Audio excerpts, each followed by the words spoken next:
Hello students, ठीक है। तो हम लोग कार्बन फैमिली कर रहे थे, फर्स्ट लेक्चर तुम लोगों ने पढ़ा था, तो इसी को फर्दर कंटिन्यू करते हैं। नेक्स्ट हम लोग जो पढ़ेंगे that is allotropes of carbon, ठीक है। तो ये टॉपिक हम लोग बॉन्डिंग में लगभग कवर कर रखा है, तो एक बार उसी का रिवीजन कर लेते हैं। तो पहले जो तुम्हारे एलोट्रोप्स हैं that are graphite and diamond. Structure बताओ भाई, क्या बोलते थे कि दोनों में 6 मेंबर्ड रिंग्स की लेयर बनेगी, ठीक है। ये तुम्हारी लेयर बन रही है, ठीक है, और इसमें भी तुम्हारी लेयर्स बनती जाएंगी। इनफैक्ट डायमंड का हम लोगों ने सॉलिड स्टेट में भी स्ट्रक्चर पढ़ रखा है, तुम्हारा ZnS टाइप, और 2 लेयर्स के बीच में, ठीक है। हम लोग क्या बोलते थे कि ये तुम्हारी 2 लेयर्स बनी, एक लेयर के ऊपर एक लेयर, जैसे एक पेज के ऊपर दूसरा पेज है। तो इस केस में 2 लेयर्स के बीच में कौन से बॉन्ड है? कोवेलेंट बॉन्ड, ठीक है। 2 layers are connected through covalent bond. लेकिन यहाँ 2 लेयर्स के बीच में कौन सा बॉन्ड है? वॉन डर वॉल फोर्सेस, ठीक है। हम लोगों ने बॉन्डिंग में कर रखा है, ठीक है। Hybridisation, graphite sp2 sp3, clear है। सीसी बॉन्ड लेंथ बताओ। तो सीसी बॉन्ड लेंथ अगर मैं बोलूं तो यहाँ sp2 है, तो इसमें डबल बॉन्ड कैरेक्टर आ रहा है, और डबल बॉन्ड कैरेक्टर आ रहा है तो मतलब इसमें सिंगल बॉन्ड, इसमें डबल बॉन्ड कैरेक्टर, पूरी तरह डबल बॉन्ड नहीं क्योंकि डीलोकलाइज्ड होकर रेजोनेंस में आएगा। तो ये प्योर सिंगल बॉन्ड, इसमें डबल बॉन्ड कैरेक्टर मतलब इसका बॉन्ड ऑर्डर 1 से ज्यादा। तो सीसी बॉन्ड लेंथ तुम्हारा किसका ज्यादा हो जाएगा? डायमंड का। इलेक्ट्रिकल कंडक्टेंस बताओ। इलेक्ट्रिकल कंडक्टेंस इसमें तुम्हारा मोबाइल इलेक्ट्रॉन्स है, डीलोकलाइज्ड इलेक्ट्रॉन्स, तो किसका ज्यादा आता है? ग्राफाइट का, क्लियर है, ठीक है। Due to delocalised electrons in graphite, ठीक है। एक और पॉइंट बताया था, ग्राफाइट इज एनाइसोट्रोपिक, मतलब इन द लेयर तो इलेक्ट्रिसिटी कंडक्ट करता है, लेकिन बिटवीन लेयर्स इलेक्ट्रिसिटी कंडक्ट नहीं करता है। पॉइंट एक बार बॉन्डिंग में जाके देखना, ठीक है। थर्मल कंडक्टेंस की बात की जाए तो थर्मल कंडक्टेंस किसका ज्यादा आता है? डायमंड का। क्यों ऐसा आया? क्योंकि देखो ग्राफाइट के 2 लेयर्स के बीच में जो फोर्सेस ऑफ अट्रैक्शन है दैट आर, ये 2 लेयर्स के बीच में forces of attraction that are van der Waals forces, weak forces है, ठीक है।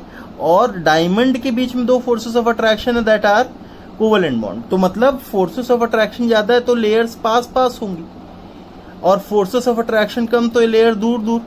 तो अगर लेयर दूर होंगी तो इनके बीच में क्या आ जाएगी? एयर आ जाएगी, और एयर आ जाएगी तो air is generally insulator of heat, वो हीट जल्दी कंडक्ट नहीं करता है। तो क्योंकि ग्राफाइट में बीच में von der Waals forces of attraction है, इसलिए उनकी लेयर्स के बीच में डिस्टेंस ज्यादा, तो बीच में एयर आ गया, एयर आने की वजह से उनका थर्मल कंडक्टेंस क्या हो जाता है? कम आ जाता है, ठीक है। तो ग्राफाइट का इलेक्ट्रिकल कंडक्टेंस डायमंड से ज्यादा है, लेकिन थर्मल कंडक्टेंस डायमंड से क्या है? कम, ठीक है। मेल्टिंग पॉइंट डायमंड, ठीक है, सॉरी, मेल्टिंग पॉइंट किसका ज्यादा होगा? तुम्हारा डायमंड का। डायमंड किधर आएगा? ये ग्राफाइट, और दिस इज डायमंड, क्लियर है, आया समझ में, ठीक है।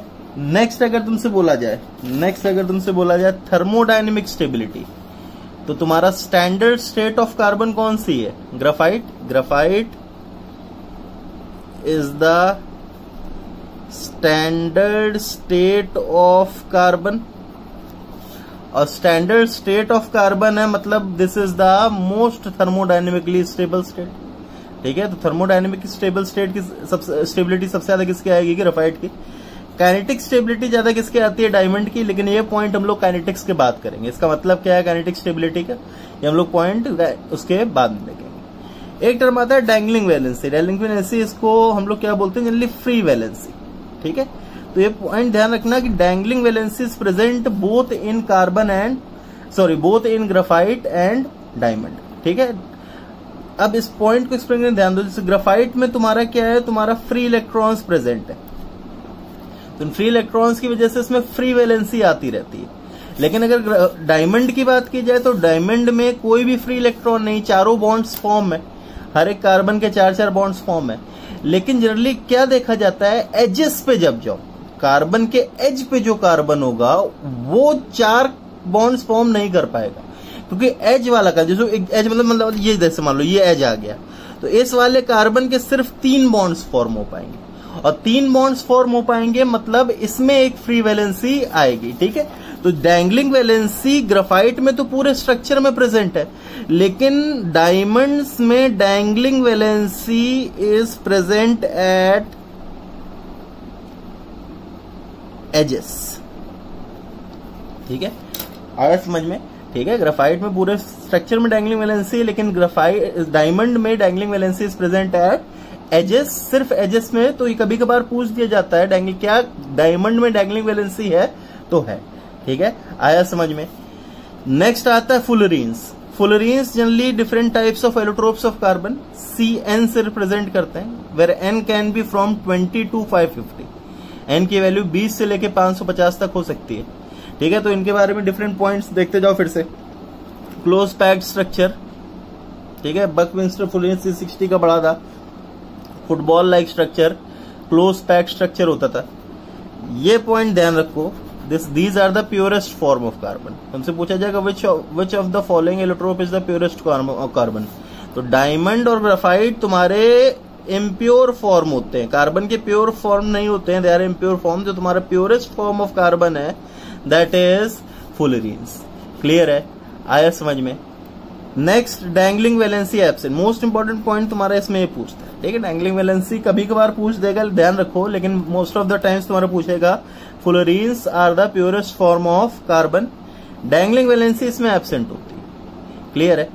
और एक इंपॉर्टेंट पॉइंट, ठीक है, और एक इंपॉर्टेंट पॉइंट ध्यान दो, नंबर ऑफ 5 मेंबर्ड और नंबर ऑफ 6 मेंबर्ड रिंग्स। तो फुलरीन्स में 5 मेंबर्ड रिंग जो होती हैं दैट आर 12। कोई भी 20 से लेके 550 तक कोई भी फुलरीन लो, उसमें 5 मेंबर्ड रिंग्स कितनी है? 12। 6 मेंबर्ड रिंग कितनी होंगी? N/2 - 10, वेर N इज, जैसे अगर C20 में N क्या आएगा? 20। 550 में कितना आएगा? 550। ठीक है, C60 में क्या आएगा? देखो C60 जैसे हम लोग बोलते हैं, C60 is what? Buckminster fullerene, जो मोस्ट ऑफ द टाइम्स उसे पूछा जाता है। फुटबॉल लाइक स्ट्रक्चर, इसका स्ट्रक्चर का इमेज भी तुम्हें भेज दिया जाएगा। नंबर ऑफ 5 मेंबर्ड रिंग पूछे, कितनी? 12। Number of 6 membered ring, N की वैल्यू क्या है इसमें? 60। तो 60 बाय, तुमसे अगर बोला जाए 60/2 - 10 कितना आएगा? तो ये 30 - 10 मतलब कितनी आ जाएगी? 20। ठीक है, तो नंबर ऑफ 6 मेंबर्ड रिंग्स कितनी आ गई? 20। Hybridisation of carbon, sp2। ठीक है, इंपॉर्टेंट पॉइंट्स जो बकमिंस्टर फुलरीन में, कार्बन कार्बन बॉन्ड लेंथ इसमें 2 टाइप की होती है। अब कैसे होती है ध्यान दो, एक बार स्ट्रक्चर एक बार ध्यान से देखना, मैं तुम्हें पिक भेजूंगा, उसमें ध्यान रखो। उसमें 2 तुम्हारी होती है, 5 मेंबर्ड होती है, 6 मेंबर्ड होती है। 5 मेंबर्ड रिंग्स भी होती है, 6 मेंबर्ड। 5 मेंबर्ड के हर तरफ कौन सी प्रेजेंट रहती है? 6 membered. 5 membered ring is surrounded by 6 membered rings हर तरफ, और 6 मेंबर्ड में ऑल्टरनेट 5 6 5 6 5 6। ठीक है, ऑल्टरनेट 5 6 5 6 5 6 मेंबर्ड रिंग्स होती हैं। ठीक है, तो अगर मान लो देखा जाए इस 6 मेंबर्ड रिंग को, देखो ये 6 मेंबर्ड रिंग अगर मान लो तुम्हारा 5 मेंबर्ड रिंग से सराउंड हुई ऐसे, और ये 6 मेंबर्ड रिंग अगर मान लो तुम्हारा 1 2 3 4 ये, तो इसमें जो बॉन्ड ऑर्डर आएगा और इधर जो बॉन्ड ऑर्डर आएगा वो डिफरेंट आएगा। ठीक है, जो बॉन्ड लेंथ आएगी, इसमें जो रेजोनेंस हो रहा है, इसमें जो रेजोनेंस हो रहा है आई बॉन्ड्स का, वो डिफरेंट होगा। हेंस जो सीसी बॉन्ड लेंथ, एक बार स्ट्रक्चर इससे देखना, उसमें 2 टाइप ऑफ बॉन्ड लेंथ पाई जाती है। ग्राफाइट में सिर्फ एक टाइप की, डायमंड में सिर्फ एक टाइप की प्योर सिंगल बॉन्ड, लेकिन Buckminster fullerene has 2 types of bond length. ठीक है, आया समझ में? क्यों? क्योंकि इसमें जो 6 मेंबर्ड रिंग है that is alternately surrounded by 5 membered and 6 membered rings, hence 2 type of bond length से देता। क्लियर है? ठीक है, इसके बाद एक आता है कोल। कोल के बारे में तुम लोग अपने 9th-10th में पढ़ रखे, दे कैन अकर नेचुरली और आर्टिफिशियली। इसके डिफरेंट फॉर्म से पीट, लिग्नाइट, ब्यूटिमिनस, एंथ्रासाइट। पूछा गया जाता है प्योरेस्ट फॉर्म बताओ भाई, तो प्योरेस्ट फॉर्म क्या आता है? एंथ्रासाइट। इम्प्योरेस्ट फॉर्म कौन सा आता है? पीट। प्योरेस्ट फॉर्म मतलब जिसमें हाईएस्ट परसेंटेज ऑफ कार्बन। ठीक है, हाईएस्ट परसेंटेज ऑफ कार्बन किसमें है? एंथ्रासाइट में। और इम्प्योरेस्ट मतलब लोएस्ट परसेंटेज ऑफ कार्बन या फिर तुम्हारा हाईएस्ट परसेंटेज ऑफ इम्प्योरिटीज। ठीक है, आया समझ में? ठीक है, इससे पूछा था हाईएस्ट कैलोरीफिक वैल्यू, तो सबसे ज्यादा एनर्जी प्रोड्यूस करे, तो एनर्जी ज्यादा कौन प्रोड्यूस करेगा? जो सबसे प्योर होगा। तो कौन सा आता है? एंथ्रासाइट। क्लियर है? आया समझ में? ठीक है, तो ये डिफरेंट टाइप्स ऑफ एलोट्रोप्स थे। ठीक है, अब इसके बाद हम लोग फर्दर जाते हैं कंपाउंड्स ऑफ कार्बन। तो सबसे पहले carbon monoxide. Structure, bond order,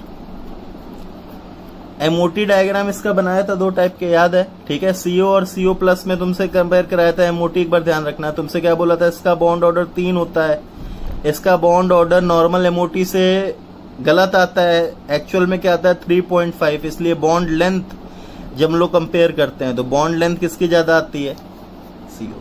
clear है? आया समझ में? ठीक है, प्रिपरेशन HCOH का, फॉर्मिक एसिड का कंसेंट्रेटेड H2SO4 के साथ। तो इसमें कंसेंट्रेटेड H2SO4 कैसे बिहेव करेगा? Dehydrating agent. ये चीज तो मैं प्रॉपर्टीज ऑफ H2SO4 में कराया था। तो डिहाइड्रेटिंग एजेंट मतलब H2O रिमूव कर दिया, क्या बचा? CO।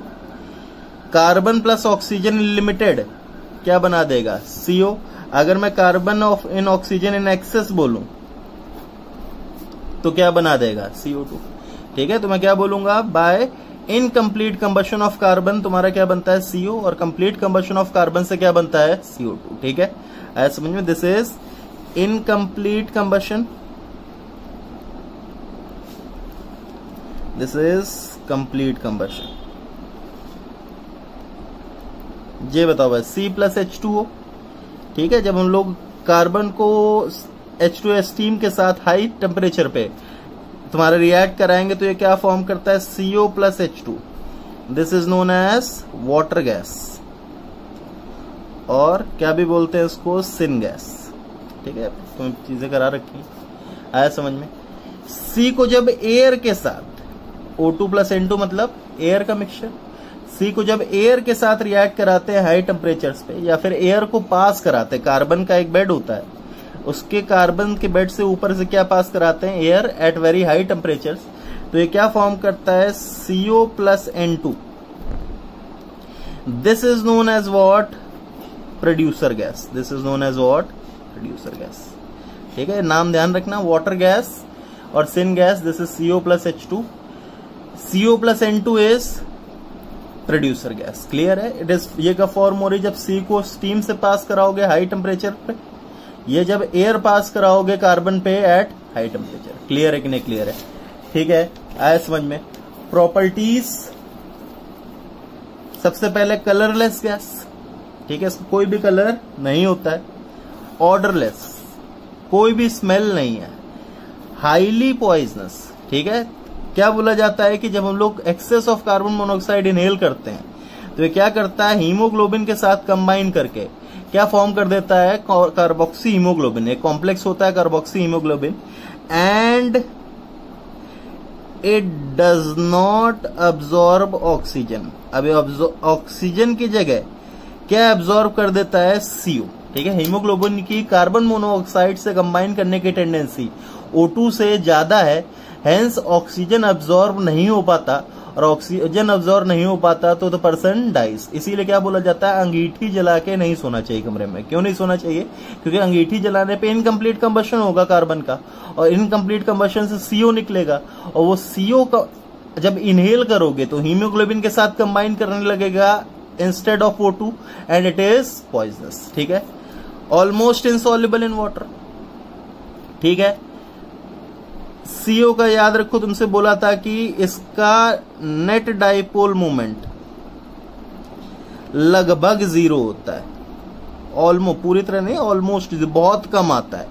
इसका रीजन एक बार भाई देखना, तुम्हारा बॉन्डिंग में बताया था क्या?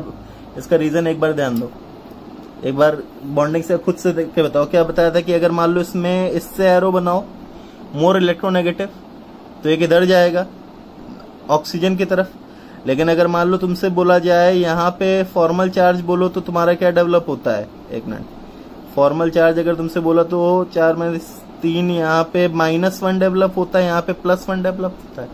तो यहां से कैसे जाता है? Like this. ये दोनों आपस में एक दूसरे को लगभग क्या कर देते हैं? ठीक है, लगभग क्या कर देते हैं? एक दूसरे को खत्म कर देते हैं।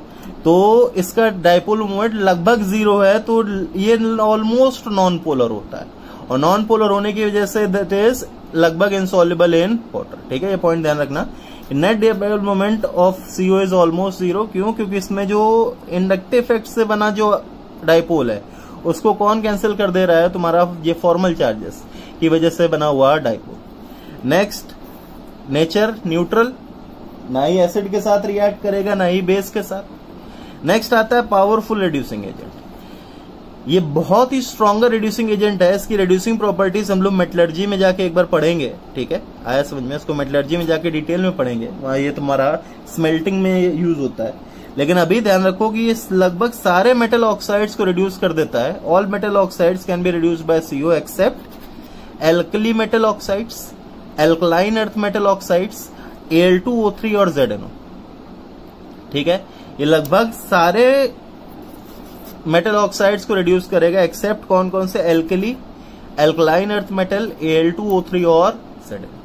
इनके अलावा सारे मेटल ऑक्साइड्स को क्या कर देगा? रिड्यूस। कैसे? देखो, अगर मान लो मैंने Fe2O3 को CO के साथ हाई टेम्परेचर पे ट्रीट किया तो ये इसको रिड्यूस करके किस में ले आएगा? मेटल फॉर्म में, और खुद किस में ऑक्सीडाइज हो जाएगा? CO2। ठीक है, आया समझ में? अगर मान लो मैंने बोल दिया कि मैंने PB,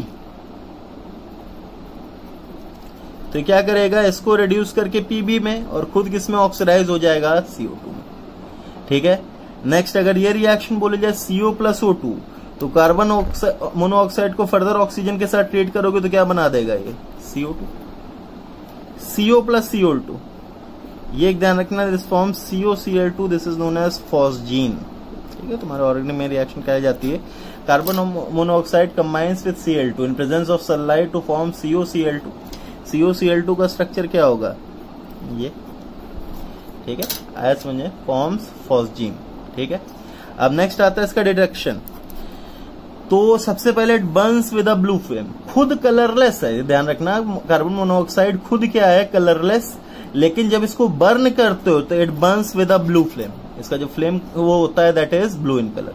ठीक है, लेकिन एक चीज ध्यान रखना, इट इज नॉट कलर्ड। ये खुद क्या है? It is a colourless gas. ठीक है, नेक्स्ट जो इसका टेस्ट होता है कि जब मैं इसको PdCl2 से पास कराता हूं, तो देखो CO को जब PdCl2 से पास कराओगे तो ये खुद ऑक्सीडाइज हो जाएगा CO2 में, और PD को किस में रिड्यूस कर देगा? PdCl2 किस में रिड्यूस कर देगा? PD में। तो ये PD इन ब्लैक डिपॉजिट्स के फॉर्म में, ब्लैक प्रेसिपिटेट के फॉर्म में डिपॉजिट होने लगता है। हेंस टेस्ट क्या होता है? When CO is pass through PdCl2 it gives black precipitate. ये ब्लैक प्रेसिपिटेट किसका आता है? खुद मेटल का। Black precipitate, black deposits of metal. Clear है? ठीक है, नेक्स्ट आता है क्वांटिटेटिव एस्टिमेशन।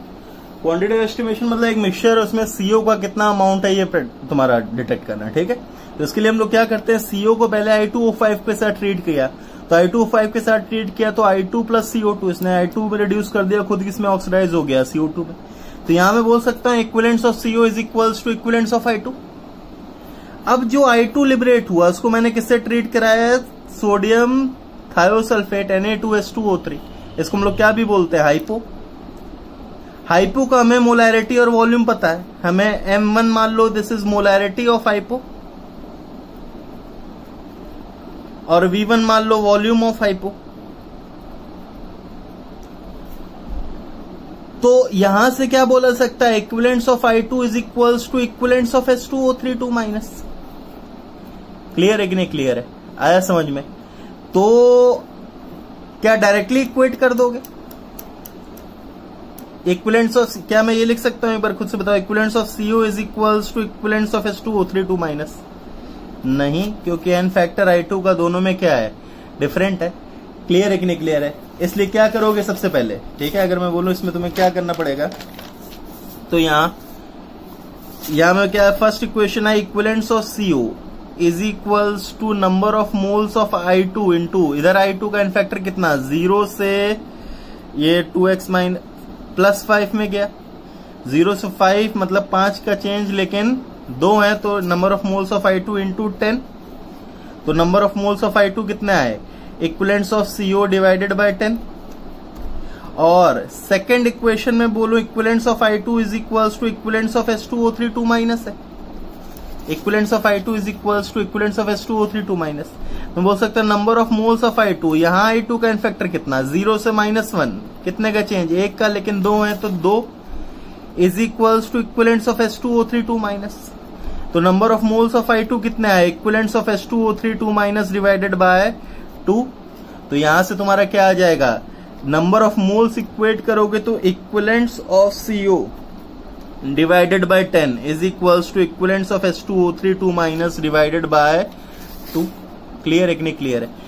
अब CO का अगर मुझे निकालना है तो equivalence of CO is equals to 10/2। ये देखो, ये याद नहीं रखना है, ये तुम्हें कैसे बनाए हम लोगों ने इक्विवेलेंट कॉन्सेप्ट में कर रखा है। इनटू इक्विवेलेंट्स को क्या लिख सकते हो, M1 molarity into volume into इसका एन फैक्टर कितना आया, 1। क्लियर है कि नहीं क्लियर है। ठीक है, तो अगर मुझे इक्विवेलेंट्स ऑफ CO पता चल जाएंगे तो इसके नंबर ऑफ मोल्स पता चल जाएंगे, नंबर ऑफ मोल्स पता चल गया तो इसका वेट पता चल जाएगा। ठीक है, आया समझ में। ठीक है, तो इसको हम लोग फर्दर कंटिन्यू करेंगे। ठीक है, थैंक यू।